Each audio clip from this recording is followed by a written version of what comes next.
Hey guys, welcome back to Bright Night Tech. My name is Berto, and today we are looking at the DOVEET Industries Atomic Clock. We're going to go ahead and start with an unboxing, and then we're going to take a look at what it can do. So let's get started. Okay, here is the box, and I love packaging like this, where it's straight to the point, tells you what's in it, and tells you what it does. So, super simple, lovely packaging.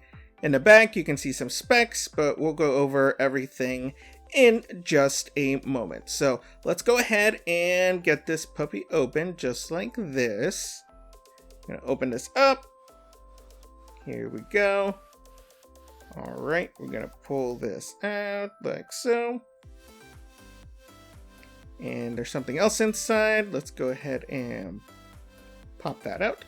This is the sensor, which we will talk about in just a minute, but nice and light. Looks good. Okay, let's look at the clock. All right, so this atomic clock is 4.5 inches tall. The LCD display is pretty big, which is great. All right, let's take that off. Here we go. Here we go.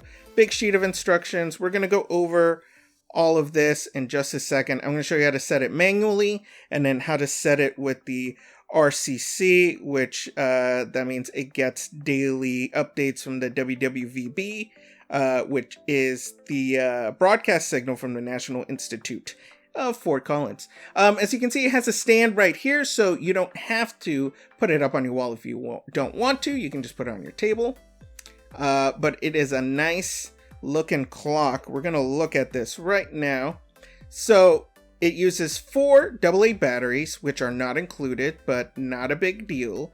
And it seems like a lot of batteries, but for what it does and how long it lasts, it is not bad at all. They came up with their own chip that they claim will have your clock last up to 18 months, which is great. All right, after you put in the batteries, there is no on switch or anything. It just powers on right away, and this is the default mode. It goes to Eastern time. It says 12:11. This is just the default. But let's start with going over how to set it manually. So here's how you set it manually. There's a set button right in the back, so nice and handy. You push and you hold it, and it'll start blinking, and each thing that it blinks, you can change manually. And you want to use the arrow buttons right here in the back, and then just toggle through everything basically that you want to change. So, and then after you're done with something, you press set, and it'll move you on to the next thing to change. So we're just gonna go ahead and set it. I'm not even gonna set the correct time zone. I'm just gonna set the time right now just to kind of go through it. And I'm just toggling set and with the arrow buttons just like this. And that's daylight saving time on or off. I'm just gonna leave it on for now, even though it is off. Okay, now we are gonna set it through the RCC, which will get the daily updates from the wwvb broadcast. So in order to do that, you're going to go in the back. One of the arrow buttons is also the RCC button. You're going to push and hold it, and that is going to force your clock to get that update. So I set it to the wrong time right now. I put it on the right time zone, and I went ahead and pressed that RCC button. So that logo up there means it is actively trying to get that signal in order to get the correct time for your time zone. Now, it is not quick. It's going to take at least a couple minutes to do. So when you press it and you see it moving like that, that means it's actively trying to get that signal. So all you have to do is really just wait. So like I said it to the wrong time, but the wrong time zone. So all we do now is wait, and boom, there we go. So now the logo is not moving, which means it received the signal, and this is the correct time for my time zone, which is awesome. Yeah, so that's all you really have to look out for. It will update periodically through the day. We have this sensor right here that we're going to go over in just a second, but that logo will turn off at some point, but it always comes back on later in the day just to receive an update, just to ensure that it has the correct time, which is super convenient. All right, so now we're looking at the weather sensor. It's going to check for humidity and temperature on the outside.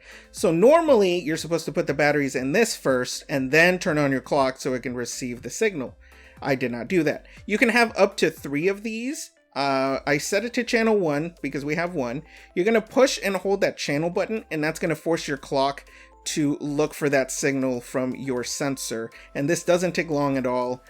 Just pushed it, it looks like it's looking for it, and there it is. So right away it picked up the signal. So now you can set that sensor outside and get your temperature outside. I'm going to show you where I put mine. This is right outside of my backyard.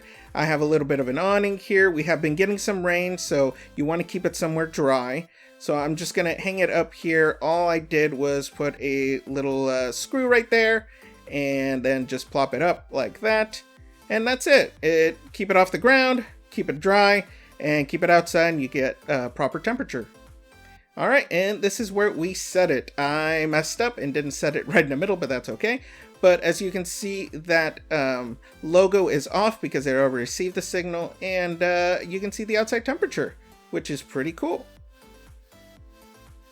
So you want to know how much this is and where you can get it. You can pick this up on Amazon for $69.99. I will put the link in the description. I love this thing. Like I said, it's always really important to get the temperature outside. So having that sensor is really, really important. Big numbers, it gets daily updates of the proper time. So you never have to wonder if you're off by anything. And that is the lovely thing about atomic clocks. Definitely get it if you're in the market for one of these. Thanks for watching. If you have any questions, go ahead and put in the comments below. Don't forget to subscribe and hit that bell button for notifications, and we will see you next time.